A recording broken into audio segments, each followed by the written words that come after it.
Hi guys, I'm Iris Lee. For our LuminaSpeak project, to make an image-to-text reader for blind students, the first part of our project involves creating a tool for optical character recognition, abbreviated as OCR. An OCR tool can scan an image and convert it into letters that programs can understand. For this project, we'll use an open source project called TensorCat. But what is open source? Open source software is software that the copyright holders grant users the right to use, study, change, and distribute the software and its source code to anyone and for any purpose.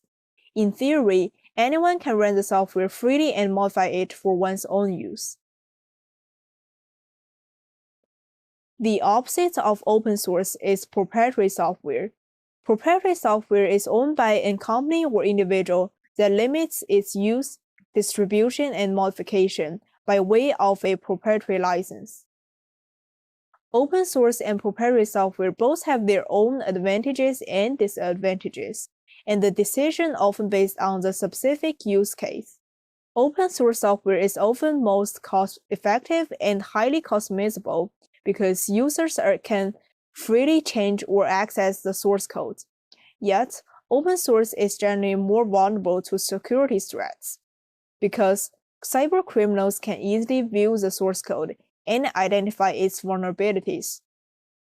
By contrast, the disadvantages of open source are the strengths of proprietary software.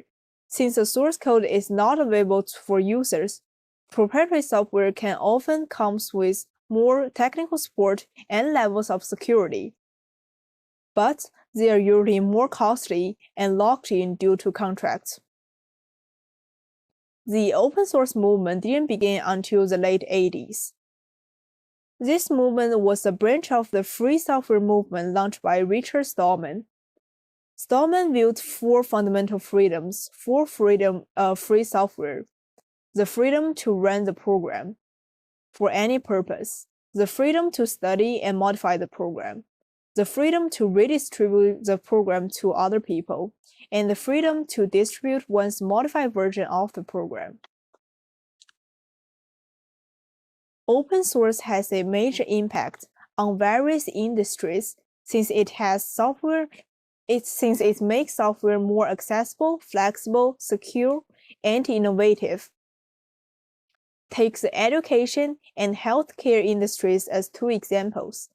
One of the most critical aspects of healthcare technology is the acquisition and analysis of all types of data. It's essential to not only share the data, but also make sure its standardization. And this is where open source can make a big difference because of its open and collaborative nature. Another example is the education sector.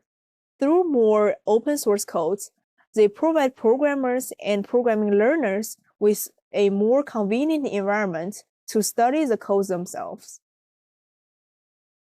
Beyond programming, the principle of open source can be applied to many areas like research and creative content. One key feature of open source is peer production.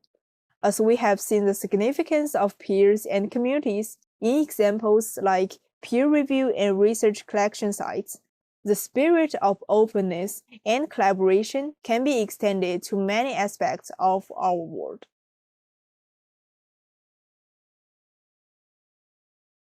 Thank you, and I hope to see you next week.